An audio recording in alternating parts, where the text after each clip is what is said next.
Thus God is also one of creation's creatures, who, according to logical human opinion, has no beginning and no end. And they went across the sea and came ashore at Gennesaret. And as the people in that region became aware of him, they sent word throughout the land and brought to him all who were sick. Then they asked him if they might just touch the hem of his garment, so they would be healed. And thus it came to pass, those who touched the hem of his garment became well. Chapter 17. Human Commandments and the Laws of Creation. Pharisees and scribes from Jerusalem came to Jmmanuel and said, "Why do your disciples disregard the statutes of the elders?" He answered, saying to them, "Why do you violate the laws of creation by following your statutes? Moses said, according to the laws of mankind, you must honor your father and mother, but those who unjustly dishonor their father and mother shall die. The teaching of the laws of creation is this: you shall honor your father and mother, but whosoever does not honor their father and mother shall be expelled from the family and from the society of the righteous. But you teach, say to one's father or mother, I donate to the religious cult what I owe on your behalf, thus I am no longer indebted to you. Therefore you wrongly teach that people no longer need to honor their father or mother. Thus you have traded the laws of creation for your own statutes and lust for power.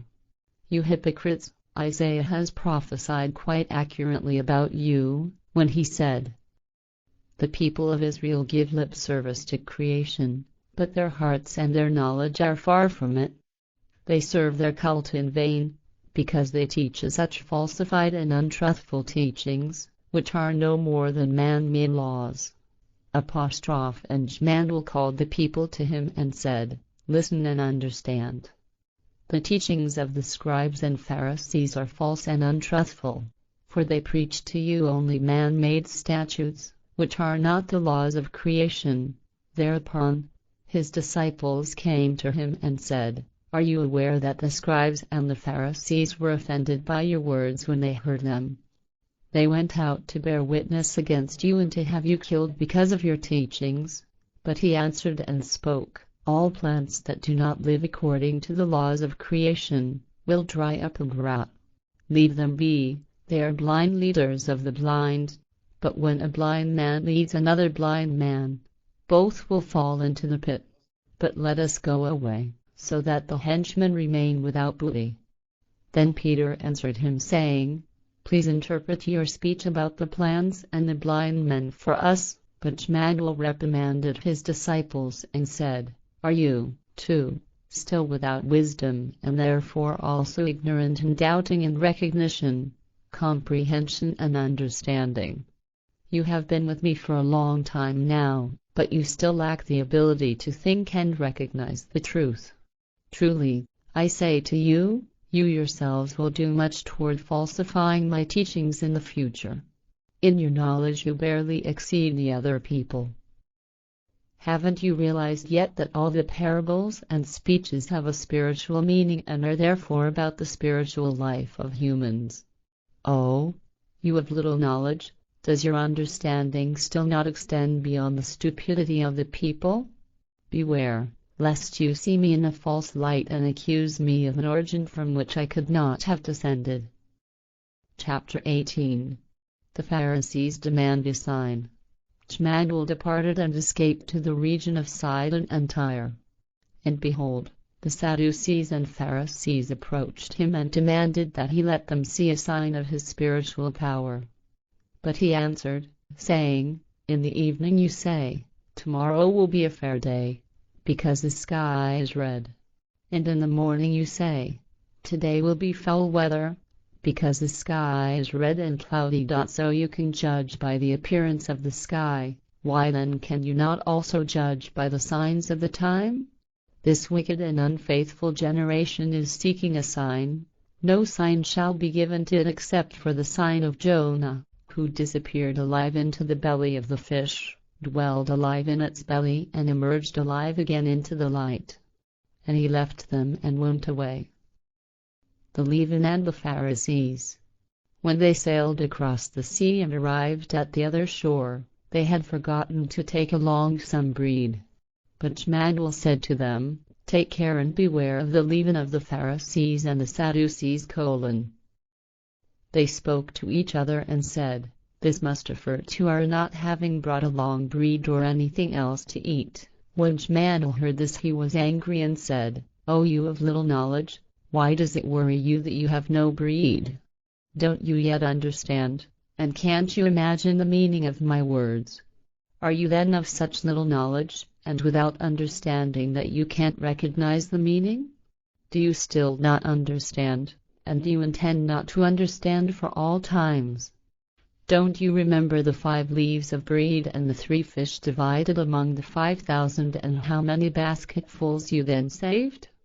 How is it you don't understand that I am not speaking to you about the bread you eat every day? But I tell you this, beware of the leaven of the Pharisees and the Sadducees." Then they finally understood that he had not said for them to beware of the leaven of the bread, but of the false and adulterated teachings of the scribes and Pharisees. Peter's faith. Jmmanuel came into the area of Caesarea Philippi and asked his disciples, "Who do the people say that I am?" They said, "Some say that you are John the Baptist, others that you are Elijah, and still others that you are Jeremiah or one of the old prophets." And he said to them, "But who do you say that I am?" Simon Peter answered, saying, "You are the prophesied Messiah and the Son of the living God, who is the spiritual ruler of the 3 human lineages." Jmmanuel became angry and answered, saying to him, "O you unfortunate one, my teachings have not revealed this to you, for I instructed you in the truth. And I also tell you, you certainly are a faithful disciple, but your understanding must be compared to that of a child. You are Peter, and I cannot build my teachings on your rock. You will open the portals of misunderstanding, so that the people will be overcome by your mistaken interpretation of my teachings and will follow them and live according to falsified teachings. I cannot give you the key to the spiritual kingdom, otherwise you would open false locks and draw on portals with it. I am not the son of a spiritual ruler of 3 human lineages, and therefore not the Son of God.